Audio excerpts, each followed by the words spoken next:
سلام كبرات تخاتلتي نحجي بستدالو علتا وزيناتات منستر وصاي قدايات إيرترا عثمان صالح مس امباسادر قطر مرخابو وانا صحفي ودو حورات هاجرات بزعبا تግራይ زوصو مغلصي اب كلل محرا اب كتما دبر تابور زغاطم متقعتي إيجاد إيرترا تركبن هاجرات مبرق أفريقيا زحلفة متنقطة بزعبا كاب تግራይ زقعزو إيرتراوين سدتنياتات زوص حبريتا اب سنغابور زيت زرغحت صبصب اقديما بمزرغحه زتقصعت سرحتنيا منغستن كاب إيران ناب ليبانوس اغني عزلا مركبن كالن زدسس كخونيو ابزا چانل دما ناي وتر تخاتتلتنا مخان سبسكرايب كتغبرو بخبري يعدمكم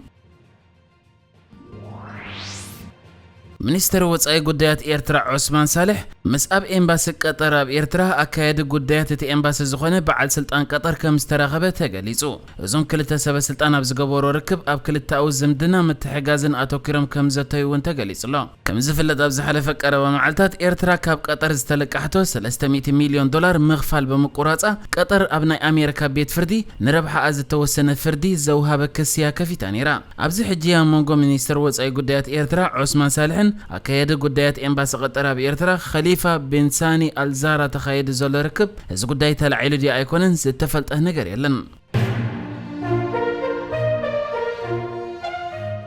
وانا صحفي ود حورات هاجرات انطونيو غوتيريش اتيكاب ور حدار جميرو اب تግራይ زكاي زلو كينات بقلطف دو كبلن سمع مقراص توخسخ غبر اندغي مصويعو انطونيو غوتيريش اب تግራይ زلو سباو قلولاو جهنماوي إلو بمغلاص تكالات وهاب ترديتنا تكلل بزي زخونه تصابوتاتن غدبن نخنقساقسا كفقدلن الله ويلو اتحلافي اسعيبو اب ايطيا اب لعل دقنسيو زفصم زلو صوتاو عمصات بمخونان اتم اب تخوينات تصميدم زلو حيلتات اب لعل دقنسيو عمص مفصام كم وتهدر وبرت يتقوملو خمزلو وانغريصو اتي اب نيويورك كوينو غازيطنياتات مغلص زهابه انطونيو غوتيريش اتوكينات ناب غرابت كلل تግራይ زخونه كللات لحيمو كمزلو بمغلاص اتزلو صقمات كاب كوينات وصاي بخالق زفتحلو اغباب كمزلو حبيرو نسا سعيبو نتزلو قلولاون مفتاح بايثيوبياوያን ፖለቲከኛታት زمرح زته خكايدن بايتا كطاطحن አለዎ እዚ خمز عينت زته ሱር ነገር እዚ قلولاون خفلطن ናይ ሰላም ድምጽታት ንخسمعو بايتا زفطرن ይኢሉ حلافيت تكرديت امريكا و يو اس ايد زخونه سمانتا باور بوغنا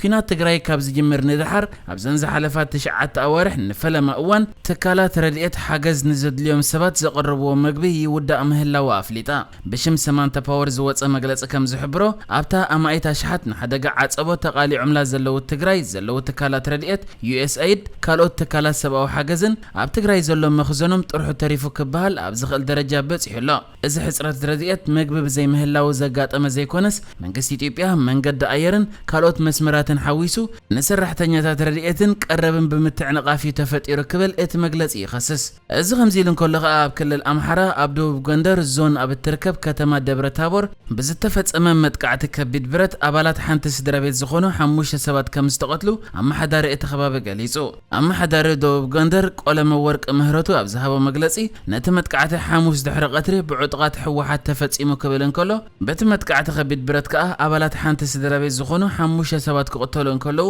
ሓደ ህፃን ዝርከቦም 2 ሰባት መቕሳሎም እውን ተሓቢሩሎ እዚ ብወገን ኣመሓደርቲ ክልል ኣምሓራ ብሓይልታት ትግራይ ተፈጺሙ ዝበሃል ዘሎ ጉዳይ ብዝምልከት ከኣ ብወገን መሪሕነት ትግራይ ከሳብ ሕጂ ዝወፀ ሓበሬታ እኳ እንተዘየለ ኣብ ሓንቲ እቲ መጥቃዕቲ እንዳተኻየደ እንከሎ እተርኢ ቪድዮ ድማ ናይ ባዕሎም ከተማ ይድብድቡ ኣለዉ ዝብል ድምፂ ዝስማዓላ ብወገን ሓይልታት ትግራይ ነቶም ካብ ከተማ ዝወፁ ዝነበሩ ሓይልታት ፌደራልን ኣምሓራን ናይ ባዕሎም ከተማ ይድብድቡ ኣለዉ ኢሎም እንዳተዛረብሎም ይስማዕ ነዚ ጉዳይ ኣመልኪቱ ሓደ ነባሪ እታ ከተማ ኣብ ዝሃቦ ርእይቶ ሓሙስ ናይ ደብረ ታቦር በዓል ዝኽበረሉ መዓልቲ ብምንባሩ እቲ መጥቃዕቲ ክፍጸም ከሎ ኣብ ቤተ ክርስቲያን ከም ዝነበረ ብምጥቃስ እቲ መጥቃዕቲ ኣብታ ከተማ ቅድሚ ምፍጻሙ ናይ ከቢድ ብረት ድምጺ ካብ ርሑቕ ይስማዕ ምንባሩ ተዛሪቡ ንሱ ወሲኹ እቲ ቤተ ክርስቲያን ኣብ በሪኽ ቦታ ይዝርከብ ሽዑ ኣብታ ከተማ 4 ናይ ከቢድ ብረት ድምጺ ሰሚዐ እቲ ሓደ ኣብ ዝወደቐሉ ስፍራ ሓመድ ንልዓሊ ክዓርግ ርኤ ኢሉ መስኪሩሎ ኣብ ምብራቅ ኣፍሪቃ ዝርከብ ዞባዊ ውድብ ኢጋድ ናብ ኣባላት ሃገራት ናይ ውድብ ዝኾና ሱዳን ኢትዮጵያን ኤርትራን ዝቐንዐ ናይ ሓደገኛ ኩነታት ኣየር መጠንቀቕታ ሰዲድሎ ናይ ኢጋድ ናይ ኩነታት ኣየር ገማቲ ጨንፈር ኣኪብዎ ብዘሎ ሓበሬታ ዝመጽእ ሰሙን ኣብ ሰሜን ኢትዮጵያ ምዕራብ ኤርትራን ምብራቅ ሱዳንን ሓያል ዝኾነ ዝናብ ከዘንብ ተጽቢት ከም ዘሎ ሓቢሩ እዚ ውድብ ኣውፂኡ ኣብ ዘሎ መግለጺ ከቢድ ከምኡውን ካብ ዓቐን ንላዕሊ ከቢድ ዝኾነ ካብ 5 ክሳብ 10 ሚእታዊት ተወሳኺ ክብረ ወሰን ክሕዝ ዝኽእል ዝናብ ኣብ ሱዳን ኣብ ገዳርፍ ተባሂሉ ዝፍለጥ ዞባ ኣብ ኤርትራ ኣብ ዞባታት ጋሽ ባርካን ደቡብን ኣብ ኢትዮጵያ ከዓ ኣብ ገለ ክፋላት ትግራይ ምዕራብ ክልል ኣምሓራን ደቡብ ክልል ዓፋርን ክሃርም ትጽቢት ከም ዘለዎ ኣፍሊጡ እቲ ኣብዚ ከባቢ ክሃርም ተገሚቱ ዘሎ ሓያል ዝናብ ካብ 100 ሚሊ ዝሓልፍ ኮይኑ ኣብ ገለ ደቡባዊ ሸነኽ ሱዳን ካብ ማእከል ክሳብ ሰሜናዊ ምብራቕ ኡጋንዳን ገለ ከባቢታት ምዕራብ ኬንያን ምዕራብ ኤርትራን ኢትዮጵያን ካብ 50 ክሳብ 100 ሚሊ ዝበጽሕ ማይ ክሃርም ከም ዝግመት ኣፍሊጡሎ በዚ መሰረት ከዓ ኢጋድ እዚ ተገሚቱ ዘሎ ማይ ኣመና ሓያል ሓደጋ ዘስዕብ ክኸውን ስለ ዝኽእል ናብ ኣባላት እቲ ውድብ ዝኾነ ሃገራት መጠንቀቕታ ሰዲድዩ ሰበስልጣነተን ሃገራት ነዚ ኩነታት ንምድላው ኣገዳሲ ዝበሃል ምድላዋት ገይሮም ክጸንሑ ኣጠንቂቑ ዘሎ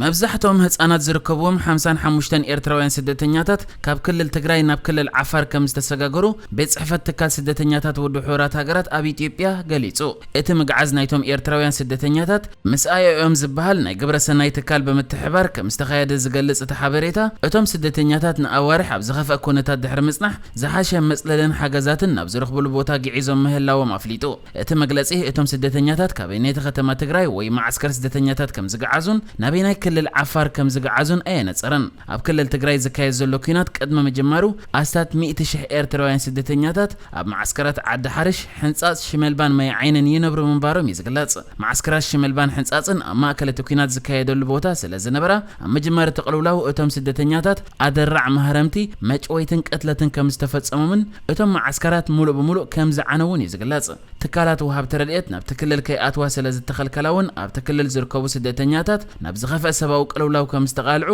ካብቶም ስደተኛታት ዝወሃብ ሓበሬታን ሕብራት ሃገራትን ኣብ ዝተፈላለየ እዋን ዘውፅኦ መግለጽን የመልክት ትካል ስደተኛታት ሕብራት ሃገራት ቅድሚ 10 መዓልታት ኣብ ዘውፅኦ ጸብጻብ ናብተን 4 ሰሙናት ደሃይ ክረክብ ከም ዘይከኣለ ክገልጸን ዝጸንሐ ንኤርትራውያን ስደተኛታት ዕቂበን ዝርከበ ማዕስከራት ማይ ዓይንን ዓዲ ሓርሽን ክበጽሕ ከም ዝኸኣለ ገሊጹ ነይሩ እዩ ኣብ ሲንጋፖር ሓንቲ ሰራሕተኛ ሚኒስትሪ ጥዕና መዓልታዊ ቁጽሪ ብኮሮና ዝሓመሙ ሰባት ብመንግስታዊ ትካል ዕላዊ ኮይኑ ከይወፅን ከሎ እቲ ቁጽርታት ብሕቡእ ኣልሒኻ ተውፅእ ብምንባራ ተኸሲሳ $10,000 ክትቅጻዕ ተወሲኑ እዛ ታንግ ፒን እትበሃል ሲንጋፖርያዊት ቁጽሪ ሕሙማት ኮሮና ጌና ብዕለ ከይተዘርግሑን ከሎ ንሳ ሚኒስትሪ ጥዕና ትሰርሕ ብምንባራ ብሕቡእ ኣውፅያ ኣብ ኢንተርኔት ከም ዝርጋሕ ትገብር ከም ዝነበረት እዚ ከዓ ማዕከና ዜና ተሃገር ቅድሚ መንግስቲ እቲ ቁጽሪ ሕሙማት ክፈልጣ የኽእለን ዝነበረ ኮይኑ በዚ ጉዳይ ከዓ 5 ክስታት ክቀርበላን ከሎ ኣብ ነፍሲ ወከፍ ክሲ $2,000 ተቐጺዓ ብድምር $10,000 ተቐጺዓላ ካብ እስራኤል ተበጊሳ ናብ ሊባኖስ ኣቕኒዓ ዘላ ነዳድት ጽዓነት መርከብ ንእስራኤል ሓድሽ ብድሆ ኮይና ተኸም ዘላ ተገሊጹ ነዚ ጉዳይ ኣመልኪቱ መራሒ ዕጡቅ ጉጅለ ሕዝብላህ ዝኾነ ሓሰን ነስረላህ እታ መርከብ ካብ ኢራን ምስ ተበገሰት ናይ ሊባኖስ ንብረት ከም ዝኾነት ኣብ ልዕሊኣ ዝፍጸም ዝኾነ ነገር ከዓ ግብሪ መልሲ ክንህበሉ ኢና ብምባል እዛ መርከብ ሕጂ ነቲ ኣብ መንጎ እቲ ዕጡቅ ጉጅለን እስራኤልን ዘሎ ፍሕፍሐ መሊሳ ከይተዛይዶ ተፈሪሑ ዝርከብ ብዛዕባ እዛ መርከብ እስራኤል እንታይ ክትገብር እያ ክሳብ ሕጂ ዘይተገለጸ እኳ እንተሎ ማዕከና ዜና እስራኤል ግና እታ መርከብ መንግስት እስራኤል ብድሆ ኮይናቶ ኣላ ብምባልን ዝገልጻ ዘለዋ ከም ዝፍለጥ ሒዝቦላ ሓደ ካብቶም ብኢራን ልዑል ደገፍ ዝወሃቦም ዕጡቃት ሓይልታት ማእከላይ ምብራቅ ኮይኑ ኣብ ዝተፈላለየ እዋን ከዓ ምስ እስራኤል ኣብ ነዊሕን ሓጺርን ኩናት ተጸሚዱ ይፈልጥ እዩ ንሕጂ ዝተዳለወ ዜናታት እዚ ነይሩ ብካልእ ክሳብ ንራኸብ ሰላም ንዓኹም